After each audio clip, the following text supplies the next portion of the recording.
Hello students, welcome to my channel Anjali Forsai Explore Organic Chemistry for BSc and MSc student. In this lecture I am going to explain the electrocyclic reactions. Now we have seen in the last lecture that the pericyclic reactions are classified into various types. I have given all these, I have a brief idea I have given in this particular diagram that electrocyclic reaction, cycloaddition reaction, then the sigmatropic reaction, group transfer reaction, and the cheletropic reaction. Here I have given also the various examples where number of pi bonds are involved in the bond formation. And here the moment of electrons, whether they are pi electrons or they are sigma electrons, they decide the nature of the product formation. So here especially in this lecture I am going to explain only we are talking about electrocyclic reaction. So here what I can give you that if n pi number of bonds are present in the reactant, so in the product there will be n minus 1 pi number of bonds will form plus 1 sigma bond at the cost of 1 pi bond, and one ring is going to form over here. So this is the idea about the electrocyclic reaction. Now let us discuss the characteristics one by one. How you can identify the given reactions are electrocyclic reaction. So the first criteria is the such type of such type of reaction symbol of the forward direction and the backward direction reaction takes place. You cannot represent this as a equilibrium symbol, so you cannot write this way. So this is the right way to this is the correct way to write the forward direction, and it means that ring closure, so it represents the ring opening and ring closure of the ring closure with the expense of pi bond and vice versa, means sigma bonds are also involved in the bond formation. So vice versa means suppose pi bond utilize हो रहा है और एक sigma bond form कर रहा है ring closure में, तो रिंग ओपनिंग में सिग्मा बॉन्ड यूटिलाइज होगा और पाई बॉन्ड फॉर्म होगा. So you can say that this is a vice versa procedure. So this is your first characteristic. What is your second characteristic? Formation of new sigma bond across the conjugated poly. So formation of new sigma bond take place when across the conjugation of polyene,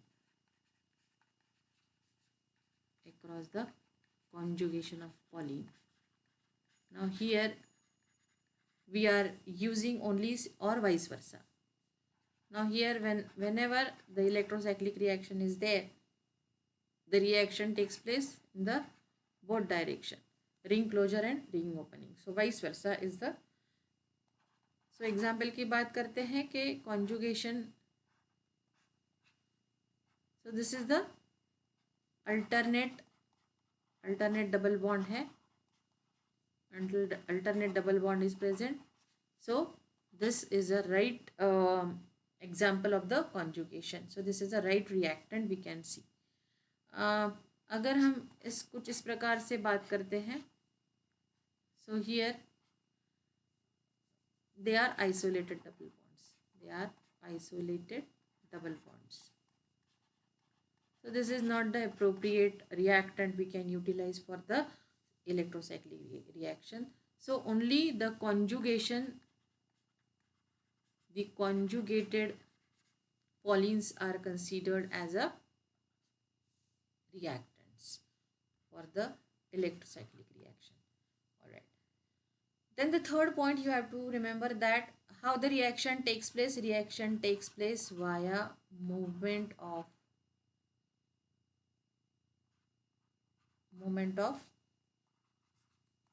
pi electrons and vice versa,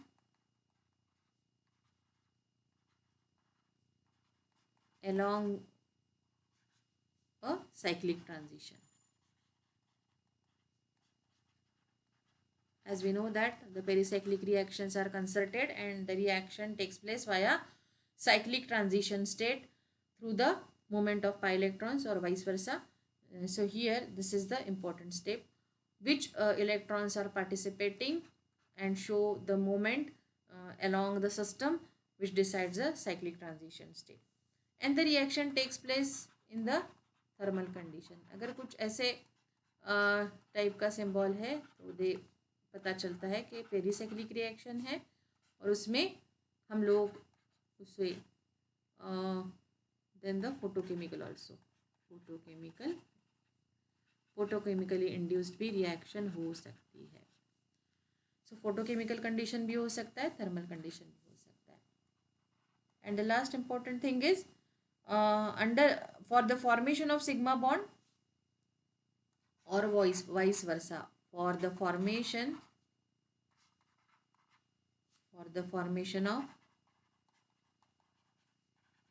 of sigma bond, और अगर sigma bond break होता है तो pi bond भी form होगा, तो vice versa जिसको बोलते हैं.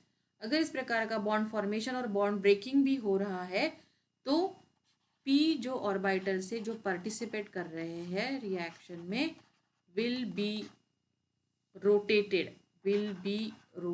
So this is very important thing in the two direction.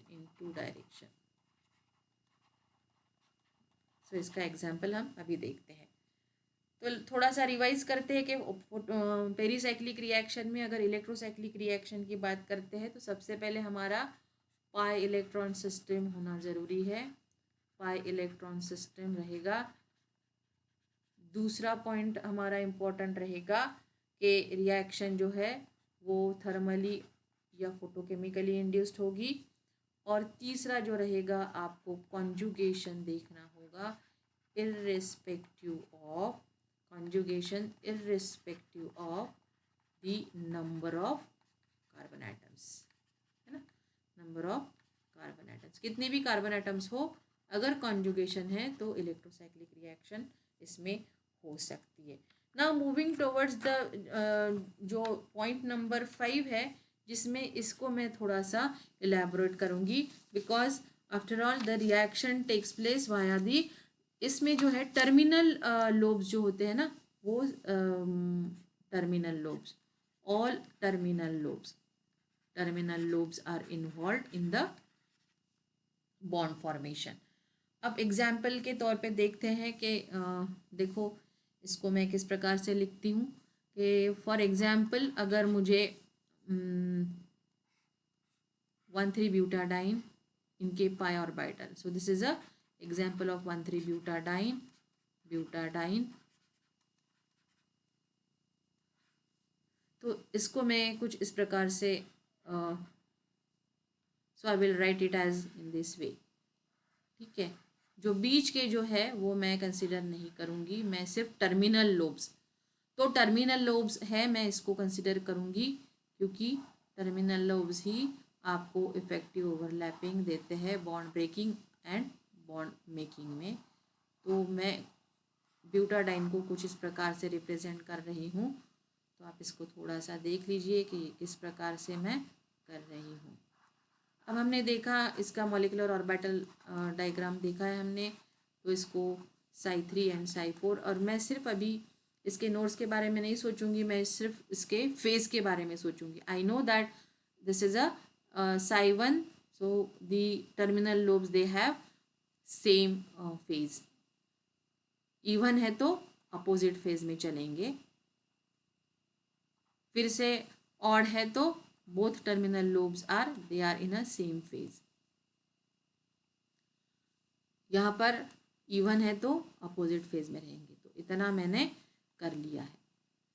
Now here for example reaction हमें अगर थर्मली इंड्यूस करनी है, तो मुझे पता है कि इसमें which one is the homo and which one is the LUMO. So here अगर मैं इलेक्ट्रॉन की बात करती हूँ, फॉर एग्जाम्पल देखो हम इसके इलेक्ट्रॉन्स भी लिख देंगे. Number of pi electrons are 4. Thermally है तो this is psi 1, psi 2, psi 3 and psi 4. तो यहाँ पर होमो रहेगा हमारा. अगर थर्मली रिएक्शन हमें करनी है तो हमें होमो से ही रिएक्शन शुरू करनी होती है. जैसे मैंने बताया, हम इसका मैकेनिज्म आके भी पढ़ेंगे. फिलहाल हम सिर्फ कॉन्ट्रोटेशन और डिसरोटेशन की बात करते हैं. तो होमो जो मुझे कंसिडर करना होगा psi 2. So for effective overlapping मैंने psi 2 कंसिडर कर लिया है और मैं psi 2 को कुछ इस प्रकार से मैं लिखूंगी. मुझे पता है कि ये psi 2 जो रहेगा मेरा अपोजिट साइन में रहेगा क्योंकि ये इवन है. ठीक है, चलो. तो अभी इसके बारे में हम कौन रोटेशन और डिसरोटेशन की बात करते हैं psi 2 को लेके. तो रोटेशन ऑफ पी ऑर्बिटल वो कुछ इस प्रकार से हम लिख सकते हैं. रोटेशन ऑफ पी ऑर्बिटल्स को किस प्रकार से हम रोटेट कर सकते हैं, इसका हम डेमो यहाँ पर बताते हैं. चलो, ये दो प्रकार से रोटेट होगा. कौन रोटेशन, इसका डेफिनेशन मैं बताती हूँ. और दूसरा तरीका है ये डिसरोटेशन से भी रोटेट होगा. Now let us see what is the meaning of conrotation. In conrotation, so I am giving some definition. In conrotation, what is going to happen?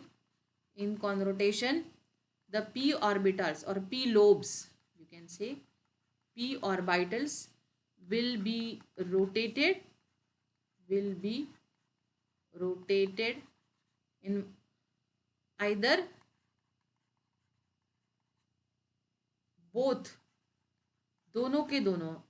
This is lobe number 1 and this is lobe number 2. मैंने जैसे बताया कि 2 and 3 को हम इसमें consider नहीं करते. So first and 4 lobes को हम रोटेट करेंगे. सो बोथ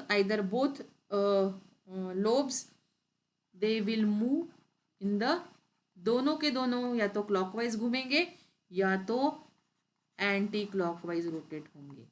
इसका अब अभी हम डेमो बताते हैं. ठीक है, एग्जाम्पल जैसे मैंने psi 2 लिया है ब्यूटाडाइन का, जिसका जो वो ये जो है होमो है, और होमो जो मैंने इसको इस प्रकार से देख लिया है. ठीक है, तो अभी मैं इसको अगर this is lobe number 1 and this is lobe number 4.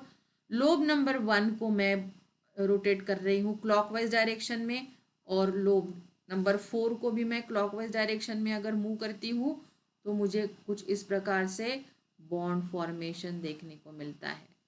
ठीक है, अब यहाँ पर ना ये चीज़ मैं थोड़ा सा इसको इग्नोर करूँगी. मैं सिर्फ आपको फोकस करूँगी बॉन्ड फॉर्मेशन में. तो देखो, ये अगर रोटेट होता है कुछ इस प्रकार से, तो ये जो प्लस साइन रहेगा ये यहाँ पर आएगा, और ये नीचे जो प्लस साइन है ये आ जाएगा ऊपर. ठीक है, ये प्लस साइन होगा इन में और ये हो जाएगा अप साइड में. सो दिस इज हाउ दी, अब इसको हम बोलते हैं इफेक्टिव ओवरलैपिंग, क्योंकि सेम लोब्स जो है वो इनका इंटरेक्शन हो गया है और ये इन फेज में आके इन्होंने इफेक्टिव ओवरलैपिंग कर दिया है. इफेक्टिव ओवरलैप अभी हम इसके बारे में सोचते नहीं है, बट अब ये आइडियल कंडीशन दिखा रहा है. That's why I am telling you that the effective overlapping takes place over here. दूसरा हम दूसरे टाइप का अगर ओवरलैपिंग देखते हैं, अभी ये हमने देखा है clockwise, this is a clockwise. अब इसको एंटी क्लॉकवाइज रोटेट करके देखते हैं.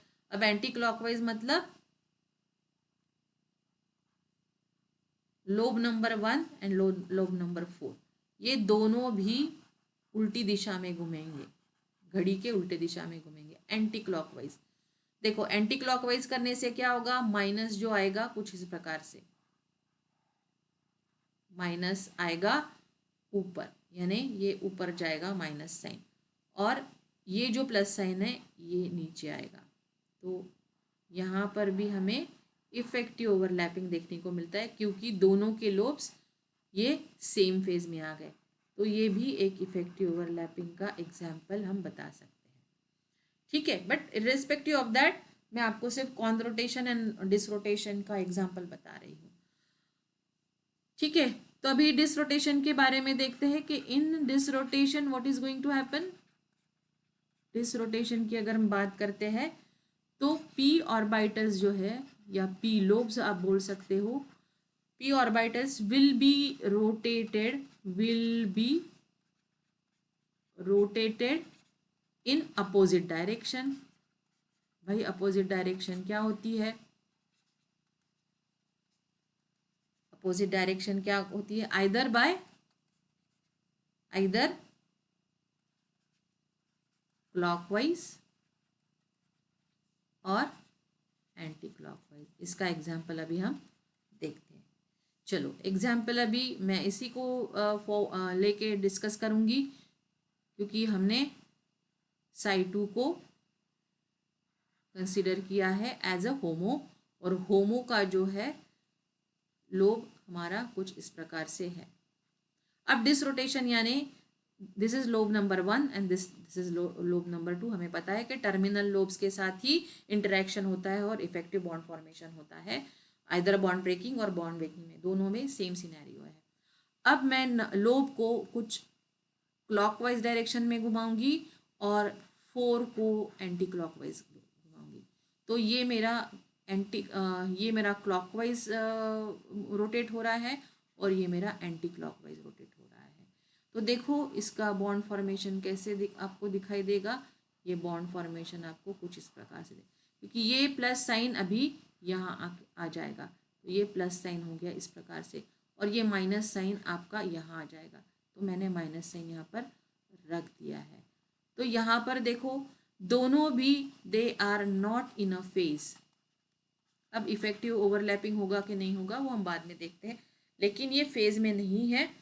और डिसरोटेशन कुछ इस प्रकार से आप देख सकते हो।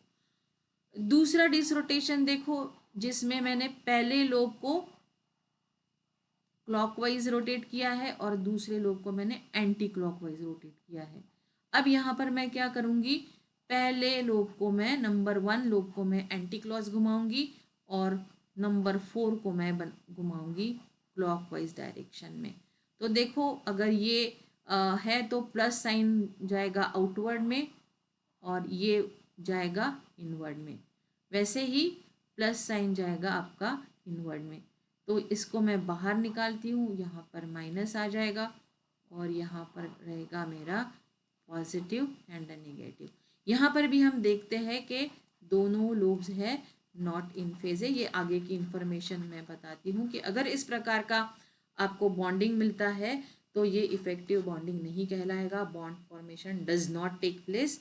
सो लेकिन just to give you the idea about how the disrotation takes place, तो एक लोब आपका क्लॉकवाइज घूमता है तो दूसरा लोब आपका एंटी क्लॉकवाइज डायरेक्शन में घूमेगा। I hope you understand this concept the rotation and disrotation. Conrotation means दोनों के दोनों लोब्स या तो क्लॉकवाइज रोटेट होंगे या तो एंटी क्लॉकवाइज रोटेट होंगे। इसमें भी मैंने अभी जो सिस्टम लिया हुआ है वो साई2 का सिस्टम है ब्यूटाडाइन का। तो यहाँ पर कॉनरोटेशन करने से मुझे इफेक्टिव ओवरलैपिंग मिल रहा है और डिसरोटेशन से मुझे इफेक्टिव ओवरलैपिंग मिल नहीं रहा है। इसका मतलब हमें कुछ ऐसे सिलेक्शन रूल्स हमें हमारे सामने लाने होंगे जिसमें आपको पता चलता है कि भाई कौन रोटेशन करके या डिसरोटेशन करके इफेक्टिव ओवरलैपिंग हो सकता है। इसका मतलब ये है कि ये रिएक्शन थर्मली इंड्यूस्ड हो सकती है, थर्मली इंड्यूस्ड, और थर्मली इंड्यूस्ड रिएक्शन जो है ये थर्मली अलाउड रिएक्शन है, क्योंकि थर्मली अलाउड रिएक्शन हमें कुछ भी नहीं करना पड़ रहा है और करके अगर हम कॉनरोटेशन करते हैं तो हमें इफेक्टिव ओवरलैपिंग देखने को मिलता है, जैसे मैंने एग्जाम्पल आपको बताया।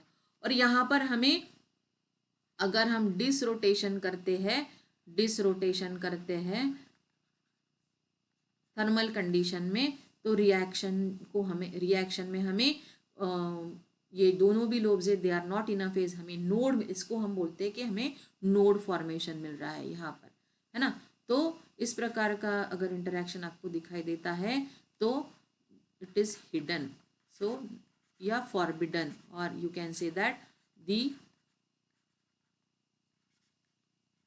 तो यहाँ पर किस प्रकार से क्या इस प्रकार का रोटेशन करके या डिसरोटेशन करके रिएक्शन होगी नहीं होगी, तो ये कौन डिसाइड करेगा, तो ये डिसाइड करेगा सिलेक्शन रूल।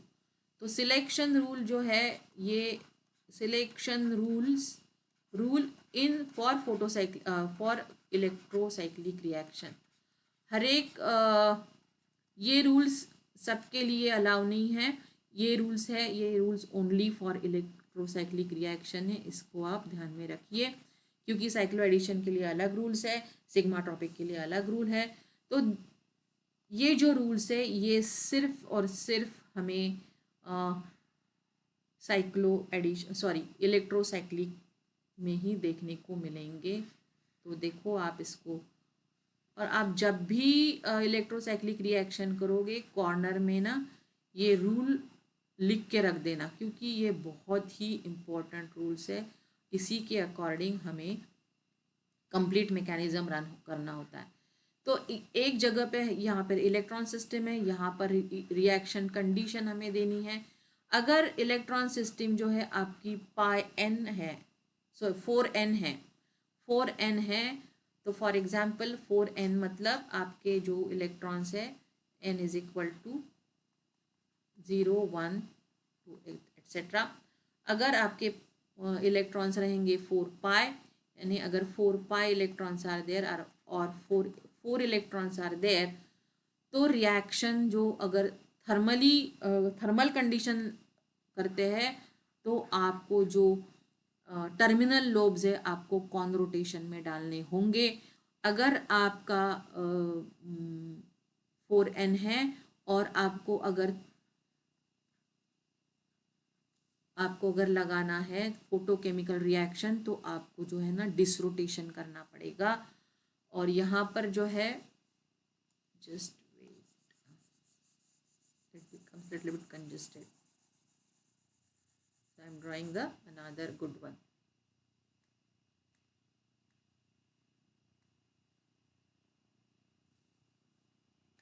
चलो इसको अभी मैं कुछ इस प्रकार से ड्रॉ करती हूँ।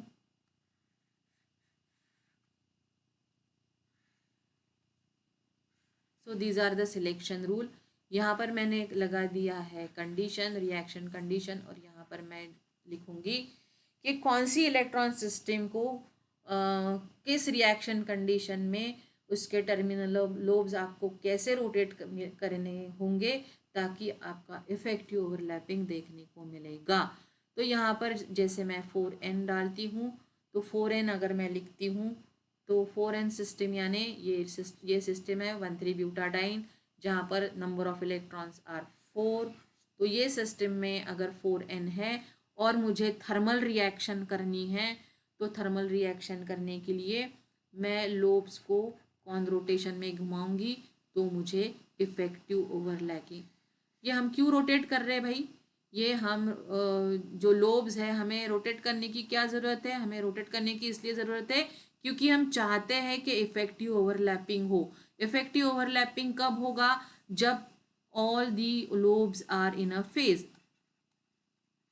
फेज में अगर लोब्स रहेंगे तो ही इफेक्टिव ओवरलैपिंग करना हो हम कर सकते हैं। चाहे वो प्लस प्लस हो, प्लस माइनस हो, उनको इस प्रकार से रोटेट करना है ताकि वो इन फेज में आए और इफेक्टिव ओवरलैपिंग करे। ये हमारा अल्टीमेट गोल होता है, इसलिए हम उसको रोटेट करते हैं। चलिए देखते हैं 4n अगर है यहाँ पर थर्मली इंड्यूस्ड है, तो हम लोब्स को ना कॉन रोटेशन में घुमाएंगे। मैं अभी आपको एक्सप्लेन करके बताती हूँ कि हम इसको कैसे करते हैं। और अगर h न्यू है तो मैं इसको ना डिसरोटेट करूँगी, दोनों ऑर्बिटल्स को मैं अपोजिट डायरेक्शन में करूँगी। लेकिन सपोज 4n+2 सिस्टम है, यानी 6 इलेक्ट्रॉन सिस्टम है, तो इसका एग्जाम्पल भी मैं आपके सामने दे देती हूँ। देखते हैं हम इसको एक कैसे हम कर सकते हैं। सो 4n+2 अगर है तो इसको अगर थर्मल आपको करना है तो ये डिस रहेगा, और अगर ये चलो तो ये सिलेक्शन रूल हम कैसे अपने सिस्टम को अप्लाई कर सकते हैं तो देखते हैं, यहीं पर देखते हैं। चलो 4n सिस्टम जो है आपका, 4n सिस्टम आप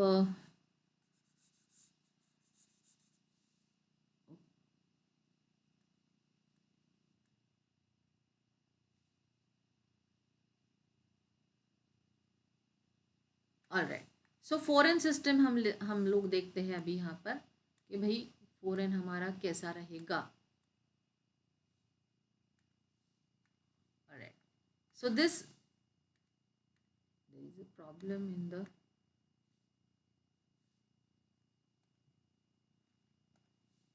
ऑलराइट।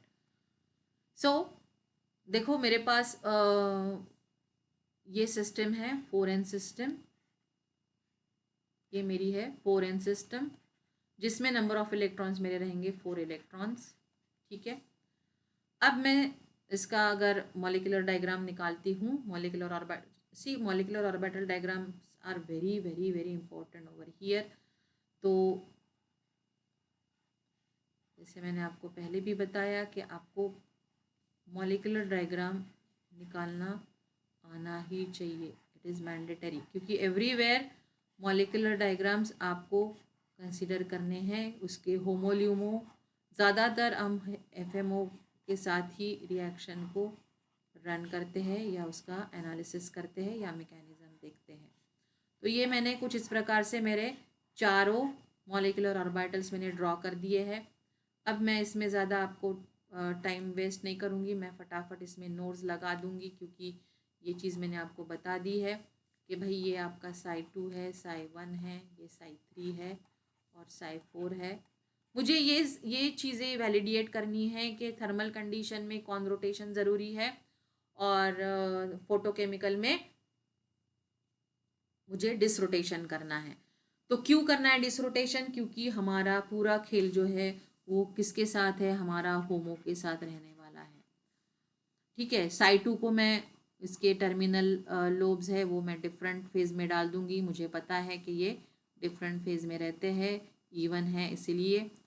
psi 3 को मैं सेम फेज में डाल दूंगी क्योंकि मुझे पता है ये ऑड है, तो मैं इसको अब यहाँ पर 2 नोड्स मुझे पुट अप करने पड़ेंगे और ये अपोजिट साइन यहाँ पे मैं लगा दूंगी। तो मैंने अभी मेरी मॉलिक्यूलर ऑर्बिटल डायग्राम जो है मैंने अपनी रेडी कर ली है। आपको भी ऐसी ही प्रैक्टिस करना ज़रूरी है ताकि आप इजीली मॉलिक्यूलर ऑर्बिटल ड्रॉ कर सकते हो। अब मैं क्या करती हूँ, अभी मैं यहाँ पे इलेक्ट्रॉन्स भी डाल दूँगी। मुझे पता है how many electrons are present in the molecule, there are 4 electrons, there are 4 electrons. जब हम ग्राउंड स्टेट की बात करते हैं, अब ये this is your ground state, अगर ग्राउंड स्टेट है तो हम थर्मल कंडीशन लगाते हैं, थर्मल कंडीशन लगाएंगे तो होमो और ल्यूमो हमें देखना है। यहाँ पर just see the homo, homo is your psi 2, ये है मेरा psi 2, psi 2 रहेगा मेरा होमो, psi 2 रहेगा होमो। राइट, अगर psi 2 होमो है तो मैं इसको सेपरेटली इसको मैं ड्रॉ करती हूँ, मेरा होमो मैं सीधा, या आप कभी कभी सीधा भी ले सकते हो। आपको अगर थर्मली 4n सिस्टम है और रिएक्शन कंडीशन आपको थर्मल लगानी है तो आप क्या करोगे, आप कौन सा होमो लोगे? तो यहाँ पर अभी मैंने सीधा या मॉलिक्यूलर डायग्राम मैंने आप लोगों के लिए बनाई है, लेकिन मैं अगर मुझे रिएक्शन करनी है तो मैं सीधा अगर मुझे कंडीशन दी है, थर्मल कंडीशन दी है, तो मैं सीधा psi 2 लूँगी और मैं ये कुछ इस प्रकार से मेरी डायग्राम जो है मैं ड्रॉ कर लूँगी और ड्रॉ करने के बाद मुझे पता है इन दोनों के बीच में एक ही नोड है, तो मेरी ये अभी रेडी हो गई है। देखो अब इसको तो मैं इग्नोर कर रही हूँ, तो इसको भी मैं थोड़ा सा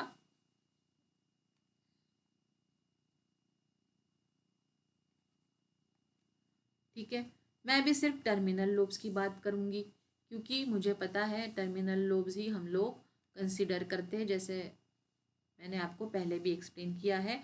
तो मैंने टर्मिनल लोब्स को ही कंसिडर करना है और मैं कुछ इस प्रकार से उसको कंसिडर भी मैंने किया हुआ है।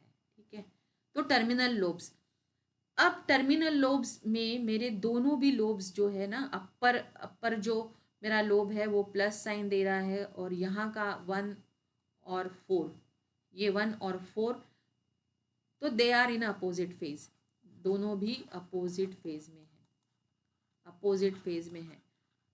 अगर मुझे इफेक्टिव ओवरलैपिंग करना है तो मैं क्या करूँगी, मैं इसको कुछ इस प्रकार से रोटेट करूँगी, है ना, और इसको भी मैं कुछ इस प्रकार से, यानी मैंने दोनों भी ऑर्बिटल्स मैंने क्लॉकवाइज डायरेक्शन में रोटेट किए हैं। तो क्लॉकवाइज डायरेक्शन में दोनों भी, है ना, दोनों भी मैंने, यानी मैंने कॉन रोटेशन का सहारा लिया है। कॉन रोटेशन, मैंने कॉन रोटेशन करके, अब मैंने जैसे कॉन रोटेशन किया है तो देखो मेरे ऑर्बिटल्स जो है वो इफेक्टिव ओवरलैपिंग के लिए क्या ज़रूरत है, दोनों भी एक ही फेज में चाहिए, यानी plus interact with plus and minus interact with minus.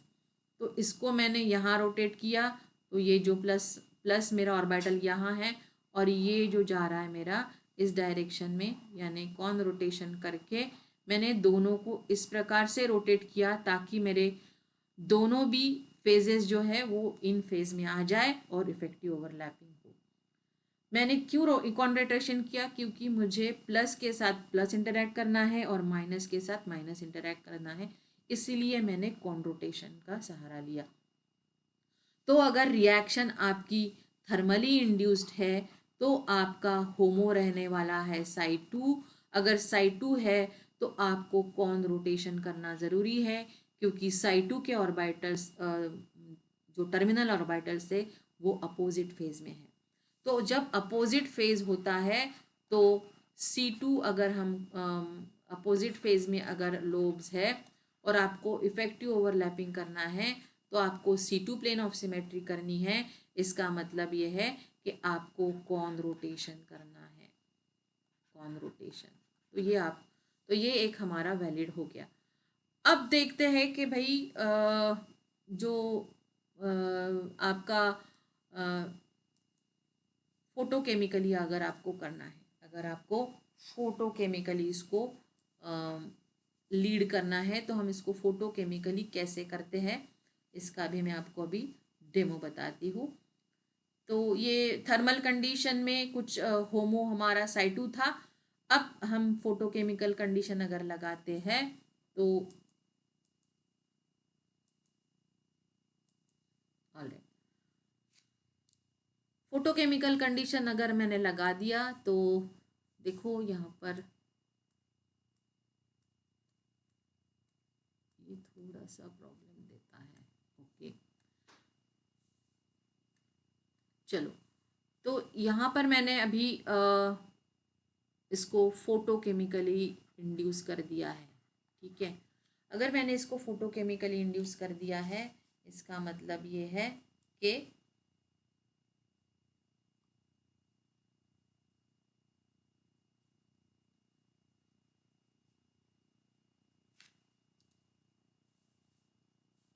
एक जो इलेक्ट्रॉन है वो जाके यहाँ पर, मैं इसको थोड़ा सा यहाँ पे ओपन में करती हूँ।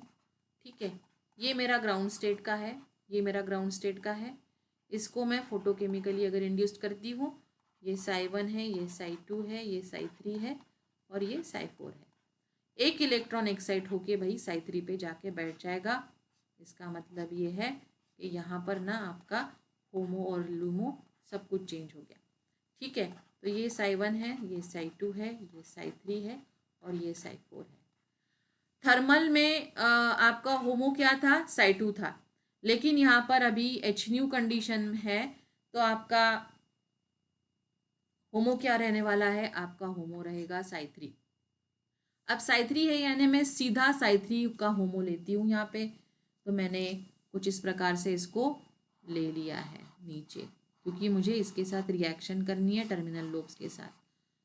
तो जैसे मैं आपको बताती हूँ, अब psi 3 है, इसका इसका सिमेट्री मेरे सामने है, terminal lobes they are in a phase, क्योंकि ये ऑड फंक्शन है इसीलिए, ठीक है। और इसके बीच में 2 नोड्स रहेंगे, तो ये 2 नोड्स मैंने डाल दिए हैं, ठीक है। तो मेरा जो ऑर्बिटल है कुछ इस प्रकार से रहेगा। अब जैसे मैंने आपको बोला कि ये मैं जो सेंटर के है मैं इसको इग्नोर करती हूँ और मैं सिर्फ कंसिडर करूँगी अभी मेरे टर्मिनल लोब्स को। तो मैंने सिर्फ टर्मिनल लोब्स को है ना कंसिडर कर लिया है। अब देखो टर्मिनल लोब्स जो है ना आपके, वो आप देखोगे कि upper will be a having positive sign और lower have a negative sign, है ना। तो देखो यहाँ पर ना मेरा कुछ इस प्रकार से सिनेरियो दिख रहा है। अब मुझे कुछ इसको इस प्रकार से रोटेट करना है कि इफेक्टिव ओवरलैपिंग करके, है ना। रिएक्शन क्या है मेरी, रिएक्शन है मेरी एच न्यू, और मेरा लोब यहाँ पर जो मेरा होमो रहेगा वो मेरा psi 3 है, ठीक है। अब पॉजिटिव पॉजिटिव के साथ अगर इंटरेक्शन करना है तो मैं ये लोब नंबर 1 को क्लॉकवाइज रोटेट करूंगी और लोब नंबर 4 को एंटी क्लॉकवाइज। तो हो गया ये डिसरोटेशन का मामला, ठीक है। डिसरोटेशन मैंने कर दिया है। अब देखो डिसरोटेशन करके मैंने दोनों को एक ही फेज में ला के रख दिया है और मेरा ये हो गया इफेक्टिव ओवरलैपिंग। तो ये रोटेशन की जब बात होती है तो ये रोटेशन हम इसलिए करते हैं क्योंकि टर्मिनल लोब जो है हमारे डिफरेंट फेजेस में होते हैं। डिफरेंट फेजेस में होने के कारण हम लोग एक ही रूल उसको अप्लाई नहीं कर सकते, हमें उसको इस प्रकार से घुमाना है या रोटेट करना है ताकि ये दोनों भी एक ही फेज में आए और इफेक्टिव ओवरलैपिंग करे। तो देखो इसमें इसीलिए ये सिलेक्शन रूल जो है ये बन गया है। अब ये सारी चीज़ें करने की आपको ज़रूरत नहीं है अगर आपको इस प्रकार से रिएक्शन दिया गया है। फॉर एग्जांपल अगर मैं आपको कुछ इस प्रकार से देती हूँ और रिएक्शन जो है मेरी थर्मली इंड्यूस्ड है, ठीक है। थर्मली इंड्यूस्ड अगर रिएक्शन है तो डेफिनेटली आपको कॉन रोटेशन करना है, और अगर कॉन रोटेशन करना है और थर्मली है तो आपको सबसे पहले इसका होमो पता होना चाहिए। आपको पता है कि इसका होमो जो है वो psi 2 है, और अगर psi 2 है तो इसके मैंने आपको पहले ही बताया था कि डायरेक्ट आप होमो निकाल सकते हो कि क्योंकि आपका psi 2 इवन है तो आपके टर्मिनल लोब्स रहेंगे आउट ऑफ फेज, ठीक है। अब आउट ऑफ फेज के लिए अगर आपको इफेक्टिव ओवरलैपिंग करना है तो दोनों को भी आपको कॉन रोटेशन में लाना पड़ेगा, और कुछ इस प्रकार से इसकी स्टीरियोकेमिस्ट्री हम बाद में देखते हैं। फिलहाल आप ये कंसेप्ट समझ लो ताकि हम आगे जाके दूसरा कंसेप्ट आपको मैं बता पाऊँगी। तो यहाँ पर देखो 4n सिस्टम है ये, ठीक है। और यहाँ पर जो है कितने पाई बॉन्ड्स है, यहाँ पर 2 पाई बॉन्ड्स हमें दिखते हैं, और प्रोडक्ट है ये आपका, प्रोडक्ट में हमें क्या मिलता है 1 पाई बॉन्ड, और कितने सिग्मा बॉन्ड हुए, ये वाला एक सिग्मा बॉन्ड तैयार हो गया। अब इसमें आपको ना इलेक्ट्रॉन की मूवमेंट बताना ज़रूरी है, क्योंकि इसमें देखो मैंने 2 पाई बॉन्ड्स का मूवमेंट बताया है, यानी 4 पाई इलेक्ट्रॉन्स जो है ना वो हो रहे मूव, और यहाँ पर आके एक पाई बॉन्ड एग्जॉस्ट हो गया है जिसमें एक पाई बॉन्ड बचा है, और इसने एक नया सिग्मा बॉन्ड तैयार किया है और एक रिंग तैयार की है। तो जैसे पहले मैंने एक्सप्लेन किया है, so in the cost of 1 pi bond हमें प्रोडक्ट में क्या मिलता है, हमें एक पाई बॉन्ड मिलेगा, हमें एक न्यू सिग्मा बॉन्ड मिलेगा और हमें एक रिंग मिलेगी। सो सिमिलरली अब ये जो रूल हम 4n+2 यानी ये सिस्टम को लगा के देखते हैं कि भाई ये सिस्टम जो है अपना कैसा चलेगा। तो फॉर एग्जांपल यहाँ पर मैंने अब हम पहले तो रिंग क्लोजर की ही बात करते हैं, बाद में हम रिंग ओपनिंग की बात करेंगे। ठीक है, तो ये कुछ इस प्रकार से हमें प्रोडक्ट मिलता है। ओवरऑल बॉन्ड एग्जॉर्शन की बात करते हैं, यहाँ पर कितने पाई बॉन्ड्स है, यहाँ पर 3 पाई बॉन्ड्स हमें देखने को मिलते हैं और प्रोडक्ट में हमें 2 पाई बॉन्ड्स आर देयर। ठीक है, एक नया सिग्मा बॉन्ड मिल गया है और हमें एक रिंग मिल गई है। ये हिसाब क्लियर हो गया।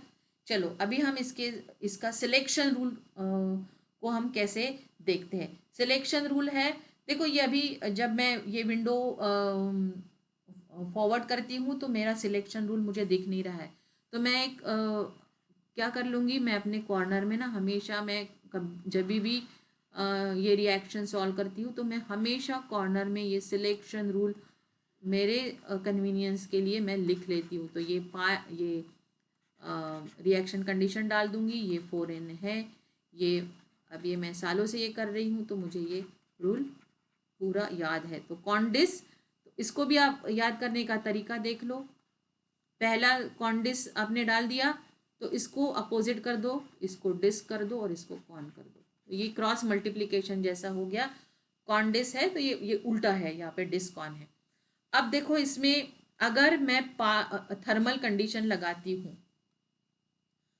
तो अभी मैं डायरेक्ट ये करती हूँ कि थर्मल, यहाँ पर कितने पाई इलेक्ट्रॉन, कितने कार्बन है, 6 कार्बन है। ठीक है, इसका मॉलिक्यूलर ऑर्बिटल डायग्राम हमने देखा है, तो हमारे मॉलिक्यूलर ऑर्बिटल्स कितना रहेंगे, 6 रहेंगे।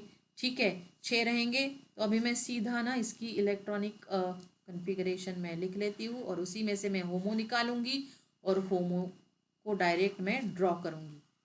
ठीक है, अब मैं पूरा मॉलिक्यूलर ऑर्बिटल ड्रॉ करने की मुझे कोई ज़रूरत नहीं है। ठीक है, तो ये मेरे 6 इलेक्ट्रॉन्स हो गए, psi1, psi2, psi3, psi4, psi5 और ये psi6। ठीक है, अब रिएक्शन जो है मेरी क्या हो रही है, मेरे थर्मल कंडीशन में हो रही है। अगर रिएक्शन थर्मल कंडीशन में है तो ग्राउंड स्टेट का HOMO हमें कंसिडर करना है। अब यहाँ पर देखो ग्राउंड स्टेट का HOMO क्या है, psi3 है।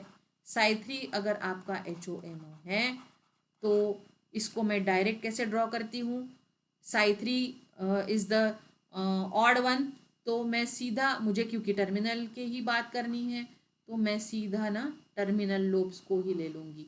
ठीक है, बीच के मैं कंसिडर नहीं करती हूँ। psi3 है तो दोनों लोब्स है ना आपके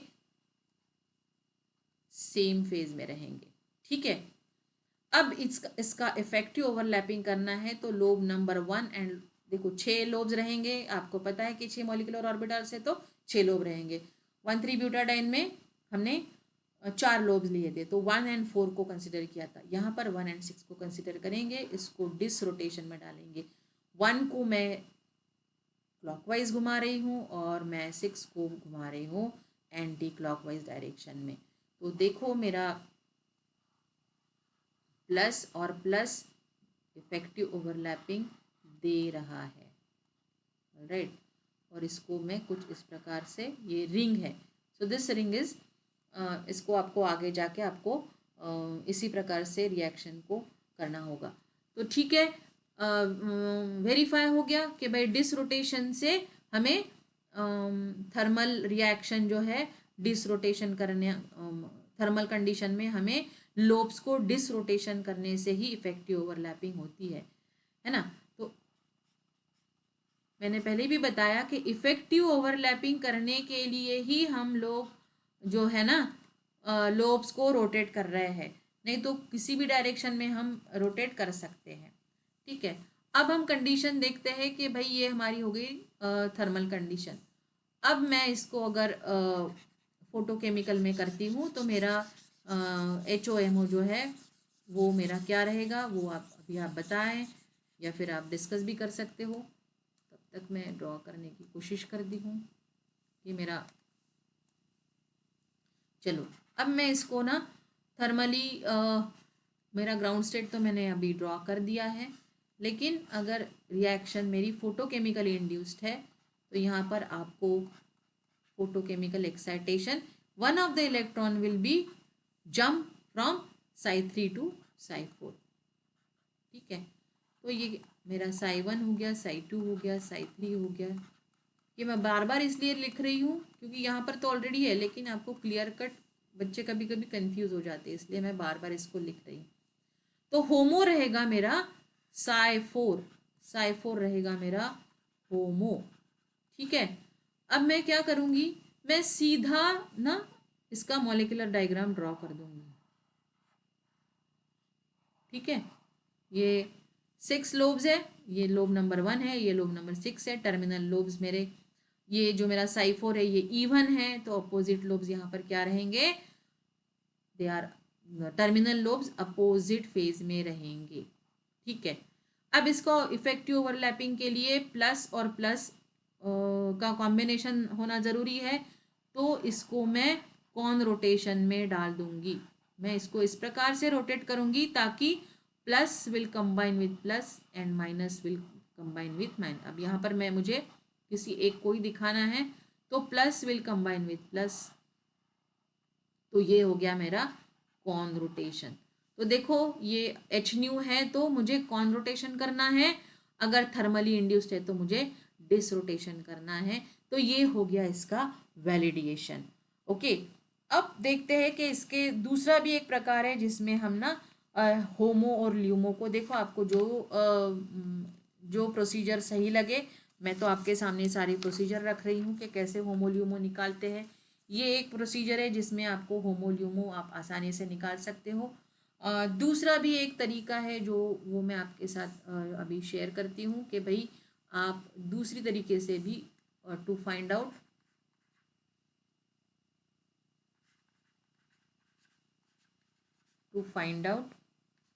होमो एंड ल्यूमो। ठीक है, अब इसमें जो है एन मैं बताती हूँ अभी एक एक चीज़। एन है और मुझे होमो है, एन यानी total number of molecular orbitals. What is N? N means total number of molecular orbitals. ठीक है, अगर एन है और मुझे अगर एन का अगर होमो निकालना है, होमो भी मुझे अगर थर्मल कंडीशन में निकालना है, तो एन मीन्स जैसे मैंने बताया total number of molecular orbital. तो आप सीधा इसका होमो और ल्यूमो निकाल सकते हो, ये भी एक प्रोसीजर है। और यहाँ पर जो है n/2 + 1। ठीक है, अगर ल्यूमो निकालना है फॉर एग्जाम्पल, इसका हम एग्जाम्पल अभी देखते हैं। ठीक है, कि आप कैसे होमो और ल्यूमो को निकाल सकते हो। अब ये होमो और ल्यूमो निकालना, ये सारे रिएक्शन में आपको काम आएगा, आपको साइक्लो एडिशन में भी काम आएगा, आपको सिग्माट्रोपिक में भी काम आता है।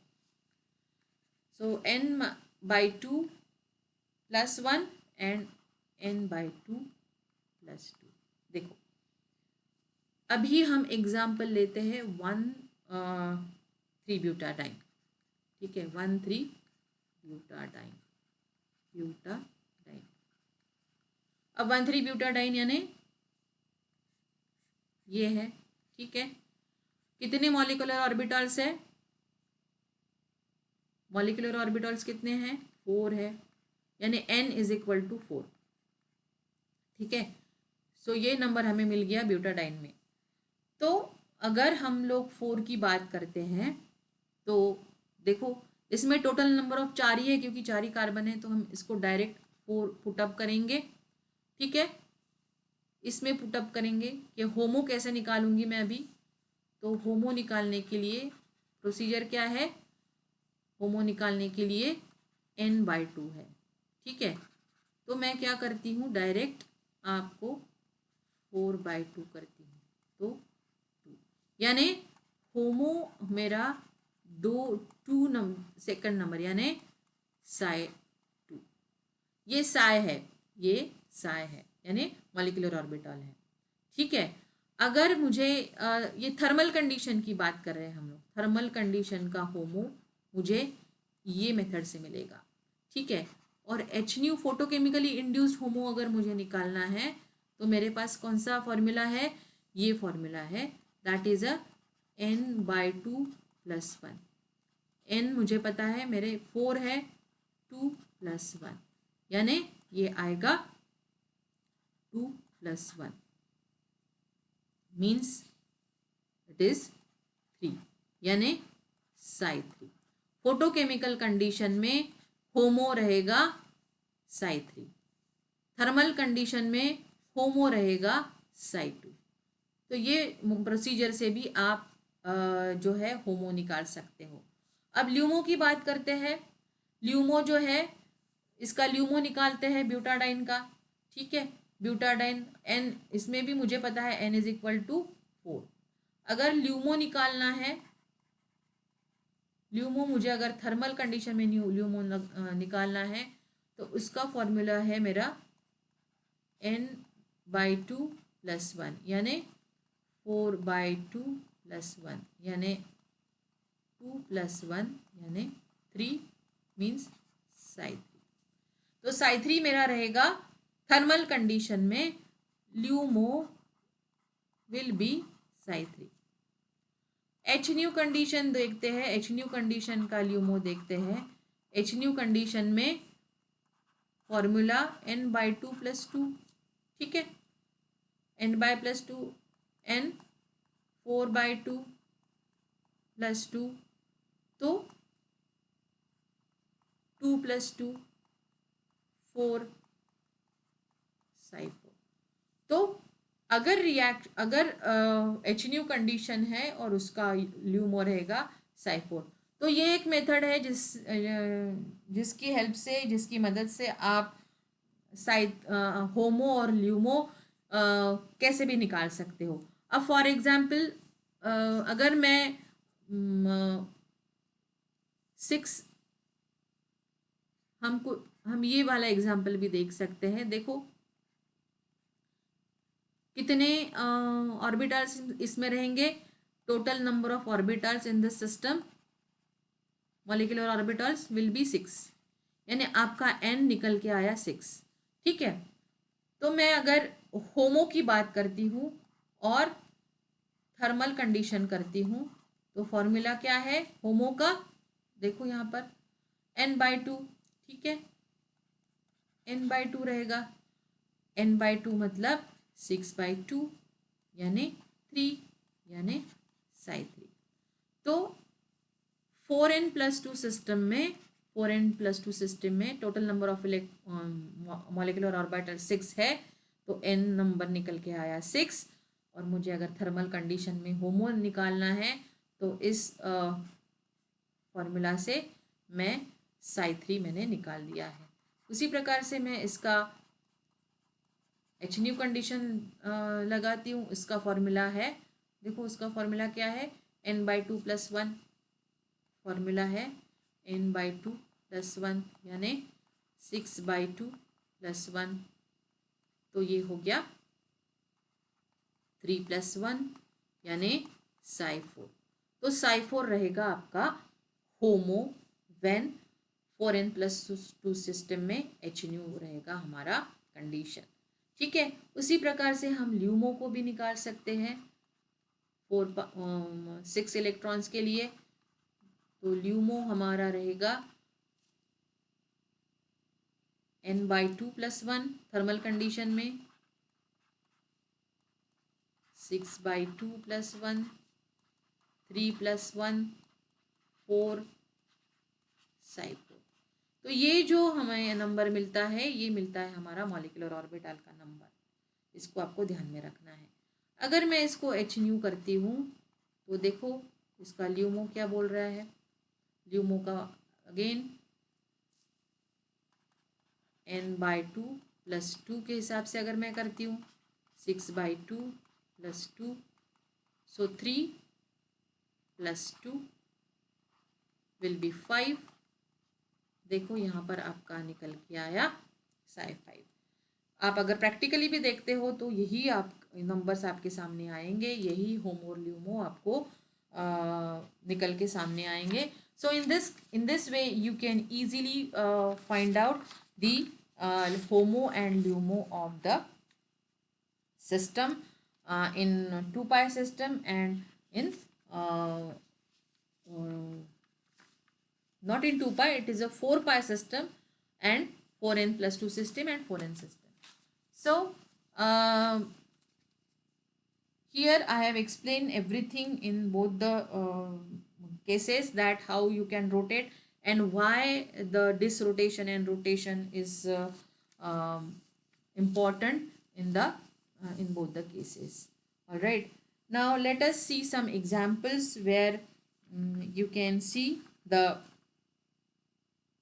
Now in cases where here pericyclic reactions are the stereochemical reaction, which we know that the stereochemical reaction always pericyclic reactions are stereochemical reaction. तो अगर हमें स्टीरियोकेमिकल रिएक्शन की अगर हमें बात करनी है तो स्टीरियोकेमिस्ट्री इसमें कभी फिक्स्ड होती है, कभी स्टीरियो सेलेक्टिव रिएक्शन होती है, कभी स्टीरियो स्पेसिफिक होती है, डिपेंडिंग अपॉन द, ध्यान से सुनो, डिपेंडिंग अपॉन द कॉनरोटेशन एंड डिसरोटेशन. तो ये सारे इसमें हमें एक चीज़ हमारे सामने है कि अगर हम डिसरोटेशन करते हैं तो हमें देखो, ये मैं बहुत इम्पोर्टेंट बात आपसे शेयर करना चाहती हूँ कि सपोज यू हैव अ डिसरोटेशन. अगर डिसरोटेशन होता है तो डिसरोटेशन में आपके रिएक्टेंट के जो सब्स्टिट्यूएंट्स है, there is a retention of stereochemistry. इसको आपको ध्यान में रखना है. यानी रिटेंशन ऑफ स्टीरियोकेमिस्ट्री मतलब आपकी स्टीरियोकेमिस्ट्री जो है वो यहाँ पे आबाद रहती है. यानी आपके रिएक्टेंट्स में अगर आप सिस है तो प्रोडक्ट में भी, ये बहुत ही इम्पोर्टेंट चीज़ आपको ध्यान में रखनी है, रिएक्टेंट में अगर आपके सिस सब्स्टिट्यूएंट है तो प्रोडक्ट्स में भी आपको सिस ही मिलेंगे. अगर इसमें आपको ट्रांस मिल रहे, इसका मतलब आपके ऑपरेशन में कुछ तो भी गलती हो रही है. अगर आपका ट्रांस है रिएक्टेंट में सब्स्टिट्यूएंट्स, तो प्रोडक्ट्स में भी ये ट्रांस में ही जाएंगे, ये सिस में नहीं जाएंगे. ठीक है, तो ये बात आपको 101 टाइम आपको इसको याद रखनी है. Extremely extremely extremely important. ठीक है, अगर मौलिक आप लोब्स को डिसरोटेशन में करेंगे तो retention of symmetry in the product observed, ये है एक ऑब्जर्वेशन. ठीक है, तो रिएक्टेंट ज़्यादातर रिएक्शन ऐसी ही होती है इलेक्ट्रोसाइक्लिक में, आप जब करोगे तो आपको पता चलेगा. सो हियर रिएक्टेंट में अगर सिस सब्स्टिट्यूएंट्स है तो प्रोडक्ट में भी वो सिस रहेंगे. रिएक्टेंट में अगर वो ट्रांस है तो प्रोडक्ट में भी वो ट्रांस ही रहेंगे. ठीक है, लेकिन अगर कॉन रोटेशन है, देखो इसको भी बहुत ध्यान से आपको करना है. लेकिन ये अगर कॉन रोटेशन में रहेंगे तो कॉन रोटेशन में सिमेट्री जो है वो चेंज होगी.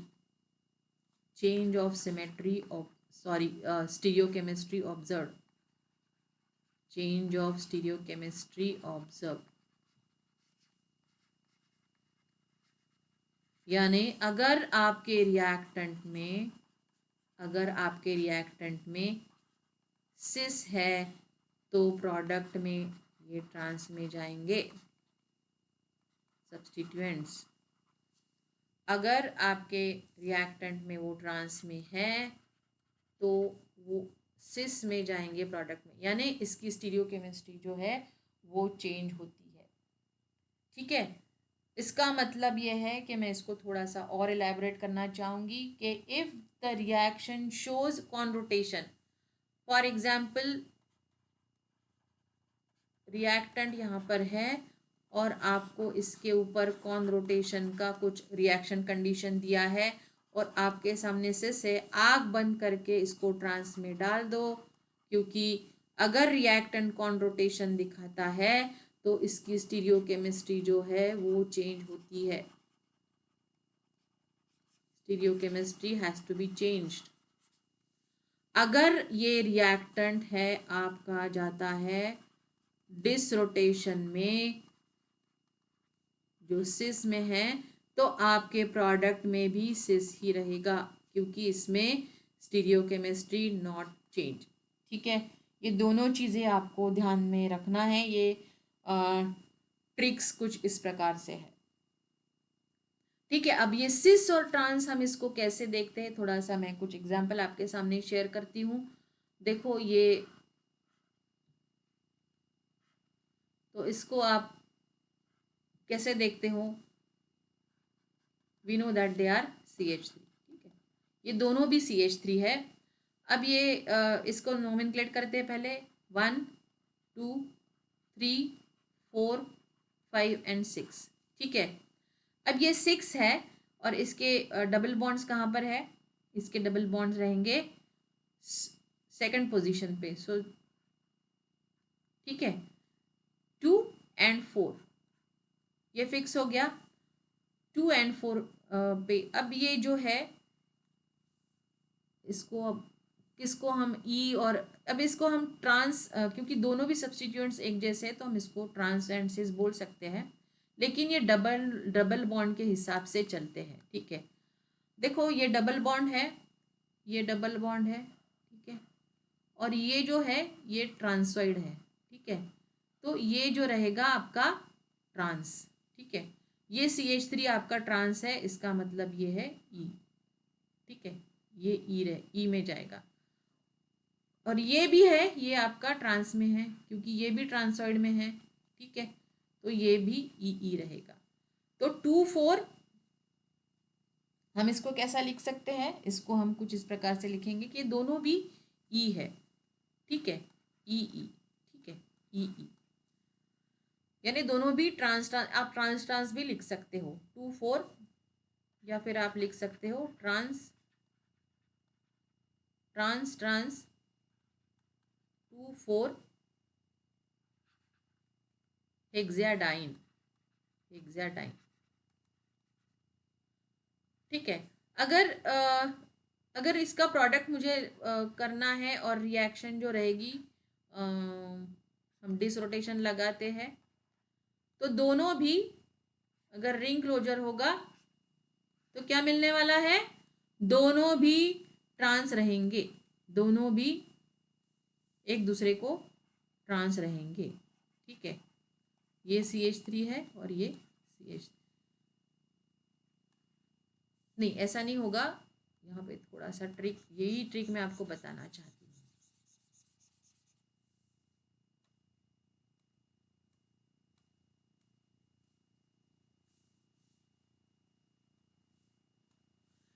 ये यहाँ पर ये डबल बॉन्ड को इन्होंने ट्रांस करके रखा हुआ है, लेकिन ये एक ही प्लेन में है। आप देखो इसका, अगर आप देखोगे तो ये एक ही प्लेन में है।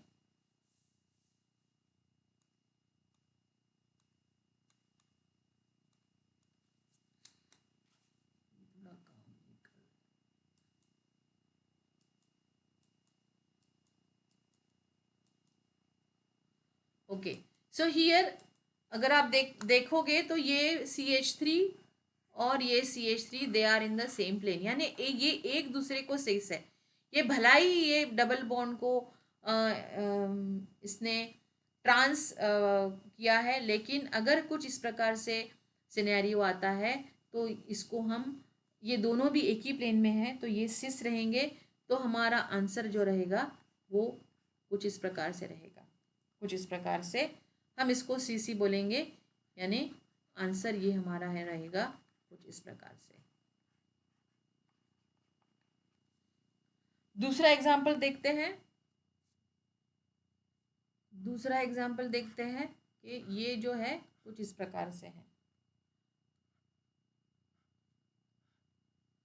तो ये है E और ये है Z। ठीक है, ये E है और ये जेड है। तो ये ट्रांस है, ये ट्रांस है और ये सिस है।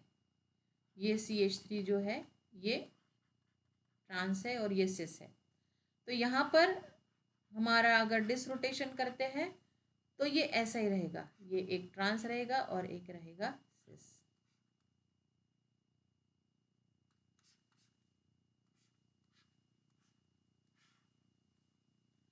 एक रहेगा सिस और एक रहेगा ट्रांस, क्योंकि ये दोनों भी अपोजिट प्लेन में है एक दूसरे के, क्योंकि ये डिसरोटेशन में जाएगा। चलो इसको थोड़ा सा देखते हैं। नहीं, जब आप एक्चुअल सॉल्व करोगे तो आपको पता चल जाएगा कि इसको कैसे। ये दोनों भी इनर साइड में है ना। इनर साइड में मतलब ये दोनों के दोनों सिस है, ये दोनों के दोनों सिस है। डिसरोटेशन में मैं इसको कैसे डालूंगी, डिसरोटेशन में मैं इसको सिस ही बना दूंगी, ठीक है, क्योंकि मुझे पता है डिसरोटेशन करने से मेरी सिमेट्री जो है वो मेंटेन रहती है, मेरी स्टीरियोकेमिस्ट्री मेंटेन रहती है। अगर मैं इसको कॉन रोटेशन डालती हूँ, चलो कॉन रोटेशन की अगर बात करते हैं, कॉन रोटेशन की बात करते हैं तो कुछ ये पहला वाला एग्जांपल मैं लेती हूँ। पहले वाले में ये एक according to this bond they are trans but actually they are in the same plane, तो ये एक दूसरे को सिस ही है, ये आपको थोड़ा सा मॉडिफाई करना पड़ेगा। तो ये अगर एक दूसरे को सिस है और अगर मैं कॉन रोटेशन लेती हूँ तो मेरे प्रोडक्ट में क्या आएगा, मेरे प्रोडक्ट में एक बनेगा सिस और एक बनेगा, क्योंकि कॉन रोटेशन करने से इसकी स्टीरियोकेमिस्ट्री है वो चेंज हो रही है, ठीक है। देखो दूसरा एग्जाम्पल इसको कैसे लेते हैं।